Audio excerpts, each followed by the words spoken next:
بسم الله الرحمن الرحیم. قدرمندو د ګیلمنې په نوم باندې یو زنانه چې په ټیک ټاک باندې په سوشل میډیا باندې وای ویډیو نه جوړولې دا زنانه پرون په ټیکسله کې چا قتل کړه ولی قتل کړه په دې باندې خبر نه کوم، لیکن یو څو خبري چې په دې حواله سره باز کسان داسې دي چې هغه خوشحالي کې په سوشل میډیا باندې چې د فحاشي خاتمه وشو. بل طرف ته باز خلک داسې دي چې د هغې په مرګ باندې خفه دي، بلکې دا کومنټس کوي چې دا زنانه دا حسن دا جمال دا د مرګ لایق نه وه، او د دین علاوه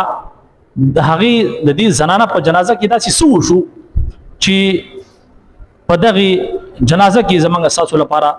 څه د عبرت مقام دی، په دې باندې هم خبره کوو. اول یقیني طور پر چې کوم خلک دا وایي چې خو شو چې قتل کړلی شو ځکه چې دا د دې په وجه باندې په معاشره کې فحاشي خورېده او د دې سره چې کوم دی دا فحاشي به ختمه شي. او بل طرف ته چې کوم خلک په دې باندې یقیني طور پر د افسوس اظهار کوي، نو یاد وساتئ دین اسلام شریعت چا ته هم دا اجازت ورکړي چې یو انسان راولګي یو بل انسان قتل کړي. سمجھ کې مو خبر راځي، یو انسان جرم کوي هغه د الله مجرم دی، هغه د الله د بنده مجرم نه دی. سمجھ کې مو خبر راځي، ځکه الله رب العزت تر مرګ پورې د توبې دروازه کولا پرېښې ده، او چې کله انسان د الله حضرت نافرمانی ته لاړ شي، د الله حضرت په نافرمانی کې مبتلا شي، او چې کله یو ځل دا انسان توبه وکړي، نو که چېرې دا انسان د ځمکې نه والې تر اسمانه پورې دومره ګناهونه وکړي، دا پوره ځمکه اسمان د هر څه ډک کړي د ګناهونه، یو ځل دا انسان وچي یا الله زما توبه، نو پروردگار عالم هغه ټول ګناهونه معاف کړي. قل يا عبادي الذين اسرفوا على انفسهم لا تقنطوا من رحمه الله. اے زما نبی زما دغه بندگانو ته وایا چې کوم بندگانو په ځان باندې ظلم کړي د ګناهونو په وجه باندې، لا تقنطوا من رحمه الله، دا الله د رحمت ته مایوس کیږي. الله غفور رحیم ذات دی، ان الله یغفر الذنوب جميعا، الله بساسو ټول ګناهونه معاف کړي، دا به نیاز ذات دی، هغه باندې سفرک نه پریوزي. بهرحال د خبرې مقصد دغه دی چې انسان ته دا اختیار حاصل نه دی چې هغه راولګي یو بل انسان قتل کړي.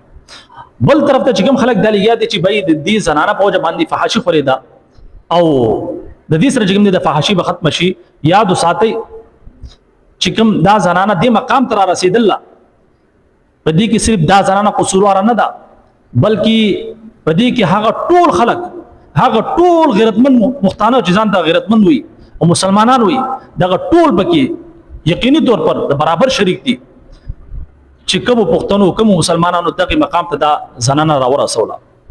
تقریبا په ټیک ټاک باندې 14 لک خلکو دا زنانه فالو کړل، دا انګریزانو هندوانو نه فالو کړل، بلکې دغه پښتنو دغه مسلمانانو دغه غیرتمندو فالو کړو. کچري دغه خلکو نه فالو کړل، دغه خلکو ورلا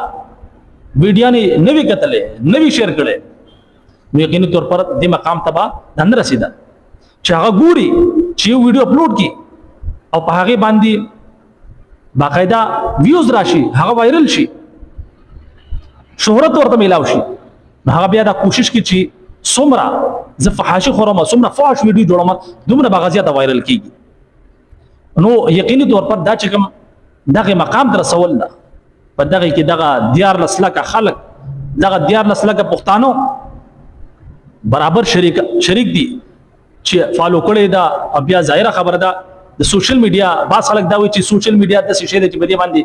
ګنده ویډیو چې کوم دي د مخکې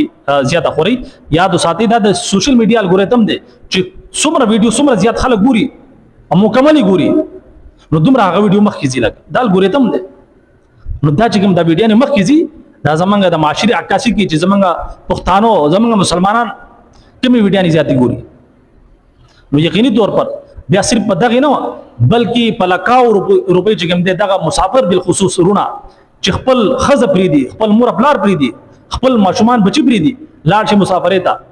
او هلته کې چې کوم دی بیا دغه شانتې زنانو ته چې کوم دی په لکاو روپۍ ګفټینګ کوي، نو یقیني طور پر په دغه کې دغه ټول د برابر شریک دي، دغه شیر کول والا، دغه لایک کول والا، دغه کتو والا، دا زنانه دغه مقام ته ورسوله چې دومره مخکې لاړه په فحاشي او روریانې تر دې حده پورې چې زندگی ختمه شو. نو بهرحال د خبرې مقصد دغه دی چې د دې سره د دې یو زنانه سره فحاشي نه ختميږي بلکې زمونږ معاشره د زنانه چې کوم دي د دې ویډیوانې او د دې چې کوم فالوورز دي د هغې نه تاسو اندازه لګولی شي چې زمونږ پښتانه څومره فحش ذهن والا دي فحاشي دغه ته به کم ختمای نو چې تر څو پورې زمونږ پوره معاشره په خپله نه سمه شوي نو د یوې زنانه د تلو سره دا فحاشي ګوره نه شي ختمېدی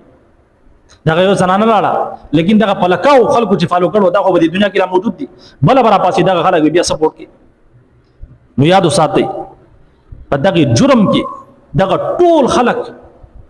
یقیني طور پر برای راست مجرمان دي په دغه فحاشي او روریاني کې دغه ټول برای راست مجرمان دي د الله رب العزت په نسبت باندې به دونه تپوس کیږي چې دا زنانه دغه مقام ته ورسول او بیا یقیني طور پر تر دې پورې چې لاړه دنیا نه قتل کړل شو نو په دغه قتل کې هم دغه مجرمان دي ګوره چې کوم خلکو دې مقام ته د زنانه ورسول زګه چې دغه زنانه کله ویډیو شروع کړي او وای کاته چې فحش ویډیو زمونږ پښتانه غیرتمن مسلمانان دا په شوق سره ګوري نو کچري نن یو ویډیو جوړ کړي هغه وایرل شوی نو سبا د انسان فطرت ته چې هغه ګوري د خلکو نفسیات چې دا د فحش ویډیو په وجه باندې زما دا ویډیو مخکې لاړه نو هغه بیا د هغې نه زیات کوشش کوي چې زیاته فحش ویډیو جوړه کړي او د هغې نه مخکې لاړه شي نو بهرحال کچري دغه مقام ته دغه زنانه رسیدل وه نو په دغه کې برابر د دغه پښتنو غیرتمندو پلکاو پښتنو مسلمانانو لاس ته چې کوم خلکو دغه شیر کړل فالو کړي دا ویډیو چې کوم دي زیات تر زیات چې کوم دي قتللی نو بهرحال د خبرې مقصد دغه دی چې د دې یو زنانه سره زمونږ د معاشرې نه فحاشي نشي ختمېدی ځکه چې زمونږ په معاشره کې دا نصور ډېر عام شوی دی زمونږ د معاشري او عکاسي کې داسې زنانه یا داسې ویډیوانې چې څومره خلک په شوق سره ګوري او دویمه خبره دغه ده چې د دې زنانه خو یقیني طور پر د دنیا نه لاړه او موږ ته دعا کوو الله رب عزت هغه جان کې چې کوم دی د مغفرت معامله دی اوس الله رب عزت کی او الله رب عزت یو بخي لیکن د دې چې کوم جنازه وا د هغه یو تصویرانه ویډیوانې مخکې راغلي چې هغه زنانه تقریبا 14 لک خلکو دا فالو کړو او په جنازه کې تقریبا 14 کسان به هم موجود نو دا یقیني طور پر زموږ اساس لپاره ډیر د عبرت مقام دی چې هغه زنانه چې په یو ادا باندې به خلکو ځان قربانو او په لکاو خلکو فالو کړو او خلکو به چې کوم دی په شوق سره ویډیوانې کړي نن چې د دنیا نه لاړه په جنازه کې سوای د چند کسانو نه علاوه هغه 14 لک خلک سشو چرته لاړو چې کوم خلکو دغه فالو کړو او دغه مقام ته رسول بهرحال انسان چې کله د دنیا نه سي خپل اعمال ځان سره وړي لہذا پکار دغه دا چې موږ انفرادي طور پر خپل په ځان باندې مهنت وکړو خپل ځان د فحاشي نه وساتو او د داسې ویډیوانو کتونه داسې ویډیوانو شیر کولو د لایک کولو نه موږ ځان وساتو ځکه چې په دغه جرم کې موږ ګوره برابر شریکیږو او دا یو داسې عمل دی یو داسې ګناه دی د سوشل میډیا دا چې انسان د دنیا نه لاړ شي لیکن هغه ګناه موجود وي یو لایک هغه موجود وي چې فلا ویډیو فلا کس لایک کړل فلا ویډیو فلا کس چې کوم دی شیر کړل هغه موجود وي ګوره سمجھ کې خبر راځي دا علی الاعلان ګناه دی ګوره دا الله دې معاف کړي